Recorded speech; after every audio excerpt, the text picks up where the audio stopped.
Merhabalar değerli misafirlerimiz, iyi akşamlar. Hepiniz hoş geldiniz. Alanında dünyanın en önemli otoritelerinden olan Kündig, 120 yıllık bir tasarım geleneğinden gelen Matthias Seiler ve ofis mobilyaları tasarımında 43 yıllık kurumsal deneyimi temsil eden Ozan Sinan Tığlıoğlu'nu bir araya getiren Tuna Ofis'in Yapı Endüstri Merkezi organizasyonuyla düzenlediği 21.Yüzyılın Üslubu İşlevsellik, Yenilik, Estetik başlıklı toplantısına hepiniz hoş geldiniz.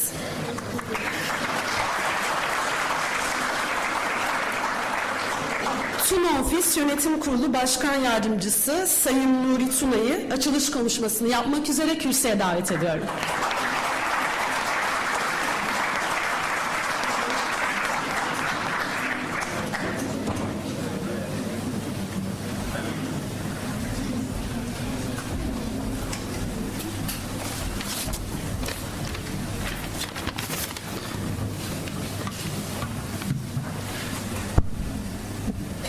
Çok değerli misafirler, kıymetli katılımcılar, çok değerli meslektaşlarım,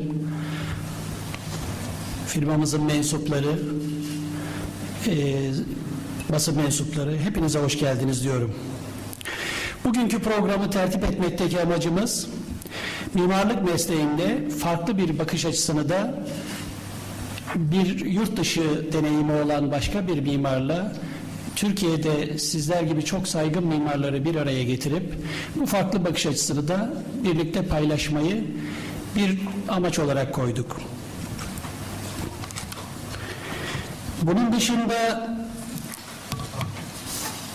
bizim 40 yılın üzerindeki deneyimimizle meydana getirdiğimiz yeni tasarımlarımızı yine sizlerle paylaşmak bir başka amacımız bugünkü toplantıda. Ve 120 yıla yakın geçmişiyle sektörde çok önemli temel taşlarından biri olan kıymetli ortaklarımız, kendileri de burada, kendilerine tekrar hoş geldiniz diyorum. Girsberger ailesi ve firmasının da önemli yeni ürünleri var.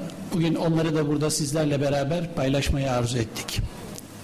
Bunlara ilaveten yaklaşmakta olan yeni yılı da sizlerle beraber burada bir kez daha paylaşmak ve kutlamak için de sizleri davet ettik. Kırmadınız, geldiniz. Hepinize ayrı ayrı tekrar teşekkür ediyorum şahsım ve firmamız adına.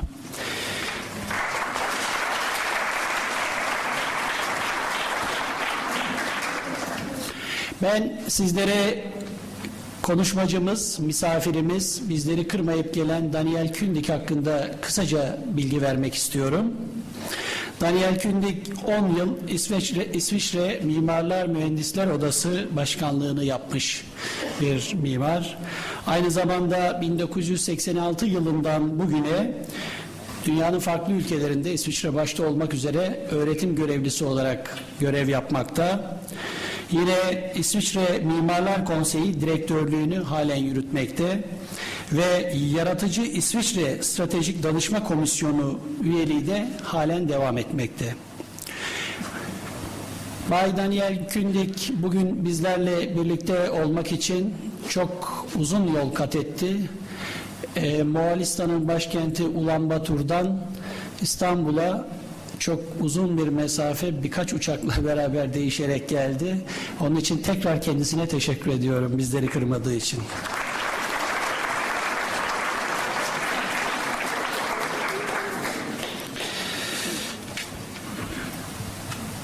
Bir 40 yıllık bir deneyimimizden bahsettim az önce. Bu Türkiye'deki Cumhuriyet tarihiyle baktığımızda önemli bir süre. Bu süreyi bugüne getiren başta babam Yönetim Kurulu Başkanımız Nuri Tuna'nın çok büyük emeği var. Kendisine tekrar teşekkür ediyoruz bize yol gösterdiği için. Ancak tabiatıyla şirketlerin devamlılığı sadece kuruluşundan ibaret değil. Bunun tarafları var. Bu taraflar başta müşteriler, sonra şirketin mensupları. Onun dışında bizim için önemli olan siz kullanıcı ve bize tasarım yapan arkadaşlarımız, mimarlarımız varsınız. Bu tarafların bir tanesi eksik olduğunda bu şirketin devamlılığı, sürdürülebilirliği çok başarılı olmuyor. Onun için bu ayağı tamamlayan, tüm bu halkaları tamamlayan sizlere tekrar teşekkür ediyor. Bu vesileyle Yaklaşan yeni yılınızı şahsım ve yönetim kurulumuz adına kutluyor. Hepinize saygılar sunuyorum. Bay Daniel Kündig'i davet ediyorum. Teşekkür ederim.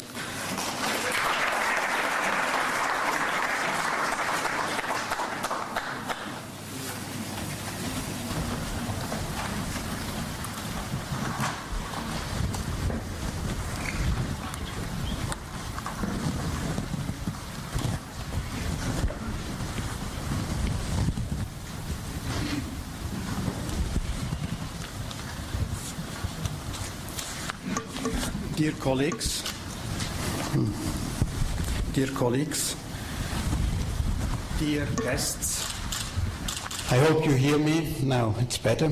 Okay, dear colleagues, dear guests, I have the pleasure to be tonight here and just to make a very, very short insight in the Swiss architectural awareness toward sustainability. Sometimes the things are lying in the very, very small aspects of our working. So today I will speak about that what is our responsibility, which we don't have to advertise, like ecological responsibility, like social responsibility, like economical responsibility. All these issues is a responsibility that we have to take as architects, no doubt. So for that reason, I will talk about that functionality is a duty. Quality is just a challenge. But the most important thing for us is the passion, not to lose the way that we started to go. So first of all, I will just say something about our company. As you mentioned already, our company is named Swissmade. Swissmade is the name of Swiss manufactured architectural design and engineering. So this company is related to teamwork, to interdisciplinarity, and to that what we say also, to that what is behind the sustainability, the building culture. The company Swissmade has its headquarters in Zurich and some branches around the world, as in Singapore or in Mongolia. It's a partnership led by 5 seniors, which are coming from different fields. We will see it. It's a team over 700 Swiss engineers, architects, urbanists, but also economists and socialists, and mechanical engineers into it. The board of directors are Daniel Meyer, who is a structural engineer. He is vice president, and Adrian Altenburger, a mechanical engineer leading a huge company in Switzerland for renewable energy, and others, Manuel Alberati, architect, and Almut Marschner, who is an economist, and myself. So this is about our company. You will see here just to start some objects from Switzerland, where we have made the whole over approach interdisciplinary, or some parts of it. This is a school building in Leutschenbach in Switzerland. What you see here, it is a glass house, but it's a mine energy house. You see the Alpine Bath Hotel and Spa Resort in Adelboden, which is in the Alps of Switzerland, which I don't go deeper into that, but which shows also the difficulty about our social respect against the nature. Or a building which will be finished in the next 2 weeks. Is the Löwenbräu Areal in Zurich, where we made the structural and facade engineering and were part of the master plan. So what you see a bit behind these pictures is that architecture is our profession and our passion. So maybe you will ask, why is not written architecture, engineering and design is our profession and our passion? It has to do with the role of the architects, which we have to redefine and which we have to look careful to that what his rule is. Just as an impression, I will give you our branch in Mongolia. Already Mr. Tuna mentioned that I'm coming today from there. It's freezy there, but it seems that also Mongolia has one of the same difficulties, challenges that Turkey has 10 years ago. It means to find the right way. In an incredible quick growing country with over 21% of growth, we see this incredible challenge between the short win in the economic situation and the better life quality which architecture has to give. So what you see here is in which fields we are working, and normally we say only with an interdisciplinary teamwork you can challenging that to bring out the solution which we need today.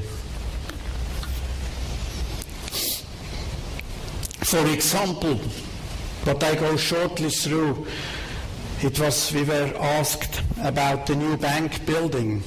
So the investor had the idea that we will send him in 1 week the project, and we will start in March 13 with the project itself. So that's what happens normally today in our world. So we asked them, yeah, but what is a bank? And what should a bank achieve? Your bank in Mongolia. We were talking about that, what architects normally talk is what happens in this building. For what is it? Is it about relationship management? What is with the transparency against corruption? What is with communication or the image? And on what place it should be stand? And what is about the sustainability of your working? And you know, when we look back in the history in Switzerland, we know what we say when we talk about sustainability in banking, which is a huge challenge and a huge problem for our image. So we went into first drafts. In a first concept just 3 weeks ago. And in this concept you see a first move. We knew that it has to be sustainable. What means to build up a building in Mongolia sustainable? What means when you build a building where you have an average temperature of minus 30 degrees in winter? What means if you have normally solar gains and overheating of your building in summer where you have to cool a lot? So you see here the situation, how we place the building. This is south, this is north, and you see in between these two buildings, this what we later say is the communication zone.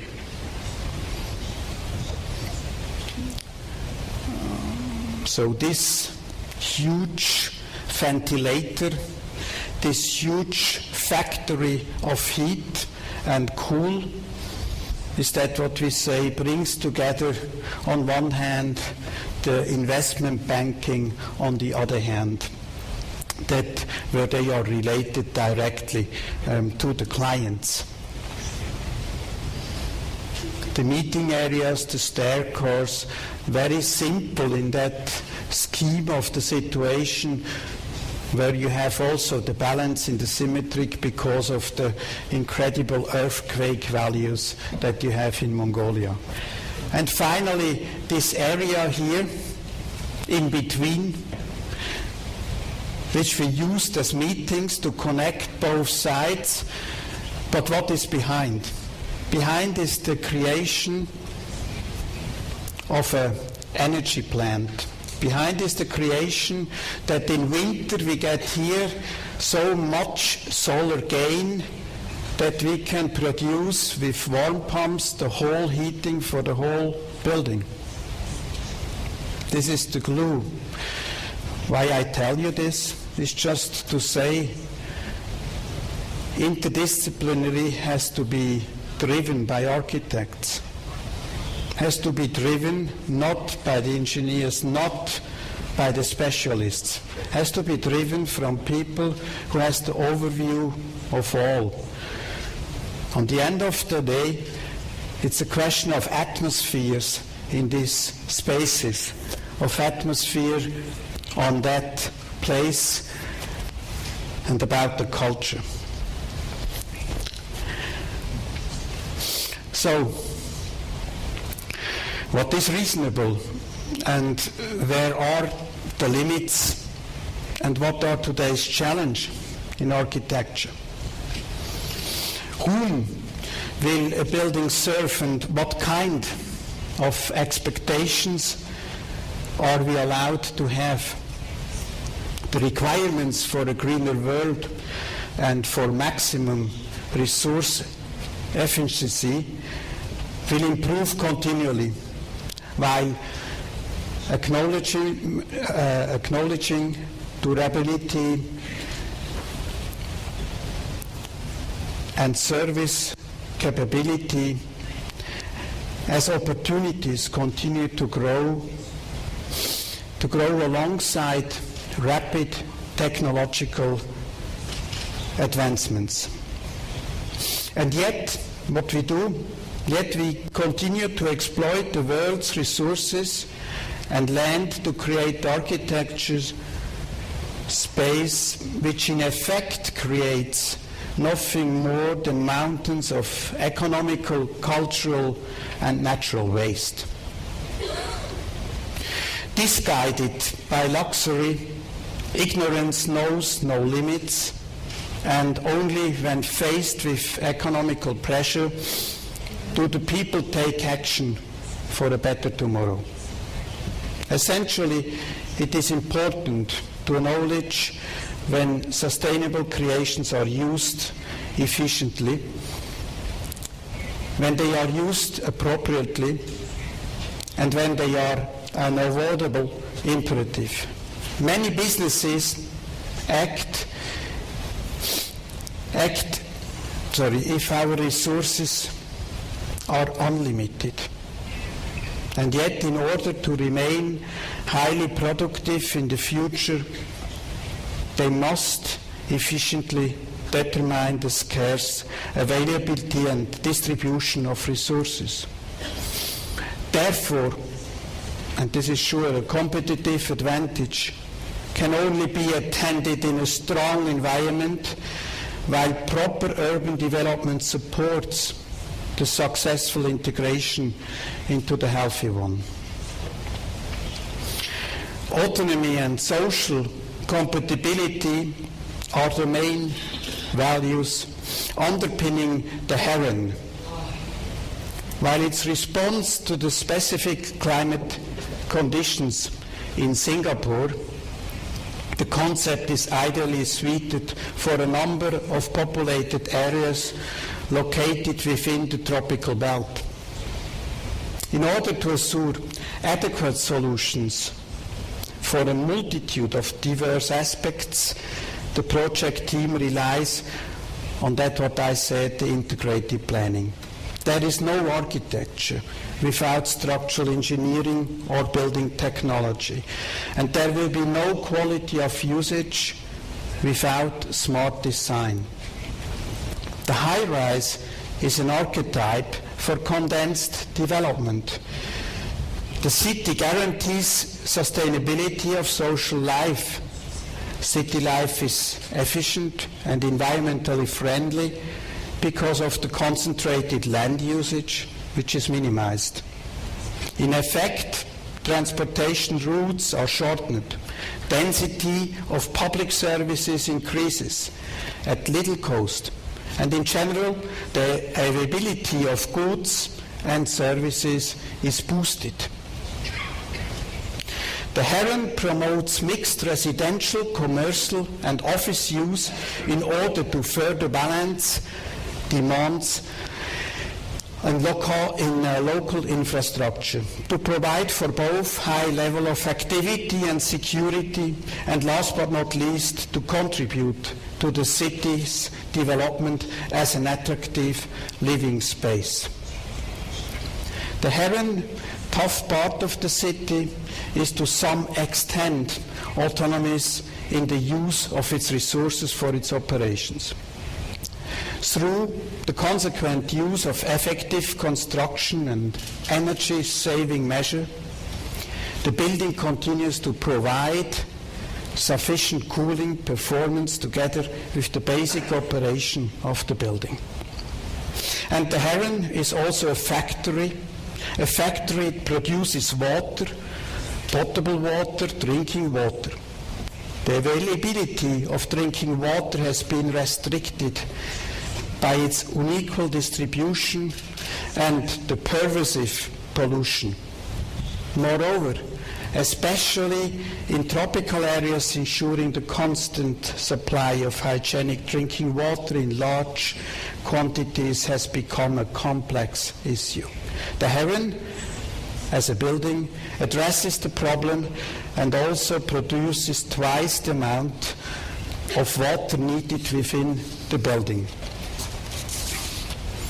The Heron corresponds with its neighborhood. Diverse usage of space produce multi-layered grids of qualities. The approachable ground floor and the floors directly link to its extent their tentacles into the city, exciting busy streams of life. They create public spaces and define locations. The office segment immediately above the public and retail section identified and define efficiency. And the residential segment, which occupies the upper third of the tower, further supports individuality and human scale. Integration of all helps to distribute activity throughout the day. Generous open spaces enable communication within the building. They offer the flexibility and freedom of multi-purpose use while the project openness and transparency. Environment are created that instead of being anonymous, induce interactive social life and, for example, urban gardening for every of the apartments. More than 2,000 years ago, Heron of Alexandria developed what is to be known as the Heron Fountain, a fountain which in principle gave the impression of working and working and working endlessly for hours without intervention. The Heron, no more a perpetual motion machine than an efficient system, transforms the humid air into drinkable water by using the necessary air cooling systems and dehumidifiers. Therefore, solar energy produced by solar thermal and photovoltaic systems generates electricity. In principle, poor water condensed from the humid air together with rainwater, which readily accumulates in the tropical environment, is contained at the highest point of the building. With the pressure from a water column, 120 meters spanning the building height, water flows with neither a pump nor additional energy freely into a cleaning system, ultimately enriched with minerals and is transformed to quality drinking water. The yield is prodigious, amounting to double the consumption need of all building users. Of course, the capacity is not nearly as much as a reputable spring. Nevertheless, the water produced in oil equivalents is several hundred times better than the water that comes bottled and shipped throughout.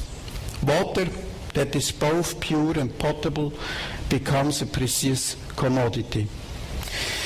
In addition to the actual production, a small portion of water is used as a connecting ID in the building, running through the air and open spaces via robot arms, which creates an elegant upward movement. As the weight reaches the top of the building at different intervals, it is then visible sprayed into the sky, almost like a leisurely timer in the hectic world.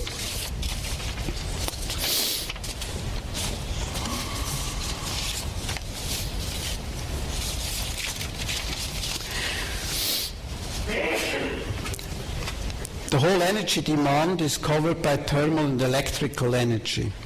The thermal energy is provided by vacuum tube solar collectors on the rooftop and used for the absorption chilling process. The electrical energy is generated by photovoltaic modules placed on the facade of the building to cover the basic facilities of the building itself.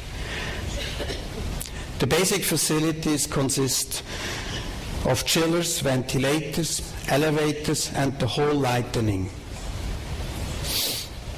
The concept for cooling is as simple as the concept for energy.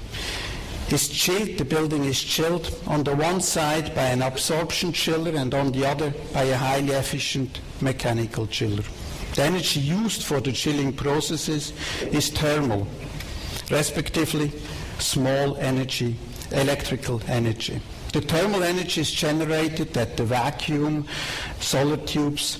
The electrical energy is produced with photovoltaic modules on the facade of the building.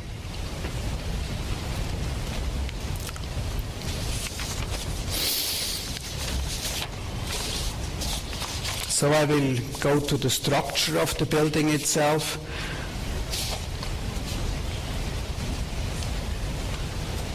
I hope that it works, yeah. If you look to the structure of the heron, it's a clear and logic load-bearing principle are standing for the whole structural system. The key properties as listed lead to the efficiently engineered design. Direct load path from top to the bottom, high lateral stiffness against horizontal impact such as wind and earthquakes, flexible slab systems, sustainable design and material segregation, and an economic efficiency. The essential structural components are the floor slabs, which we see here, the floor slabs which adapt the shape in accordance to the changing use, the inner continuous center core and the rhomboidal formed facade columns. From an economical point, you will see that because of all the stiffness which is around in this rhomboidal mesh, you have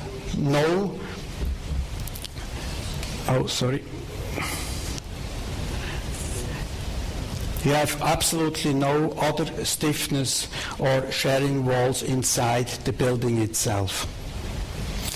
The complete main structure is built in reinforced concrete. All components but the prefabricated columns are in situ cast. The structural components are strictly separated from the building services, allowing a lifespan of more than 100 years for the main structure. Foundation piles anchor the load path into the ground. The floor slabs are slender and do not contain any up or down stands. Supports are provided at the center core, the perimeter facade columns and the intermediate columns at an approximate grid of 8 meters. So we have a high flexibility. Due to local seismic conditions as well as the high wind loads occurring with tall buildings, the horizontal stiffening requires particular attention. The horizontal stiffenings and stability of the 120-meter tall tower are provided by the rhomboidal formed facade columns that are layered like a mesh. Yes. Yes. Thank you. You said 5 seconds? No. Or 1 minute? Huh? Okay. So you see here the structure in the building itself. The work of an architect is not to know all, but the work of an architect and the rule is that he brings together all these aspects. He has to lead them with his proposal. The role of the architect has changed. When I go and when I walk through Istanbul, I see a lot of buildings which seems that the architect has designed the facade. But it's a question of the whole. It's a question of the atmosphere, of the emotion that he brings in to the building. He has to think to the end. And he has to lead the whole process to the end. Otherwise, it's just paper. The intellectual work that has to be done is more than just to be a tool of the economic rules. It's the responsibility where an architect has to work out building culture, emotionally, atmospheric. The only thing which is the physical truth in our world is architecture. And architecture ends also in the interior. Ends there where I have all the surfaces, the materials which I have to believe in. To that also, for example, Gersberger with their design make an incredible value to that we end if you make our work in a better world. Thank you.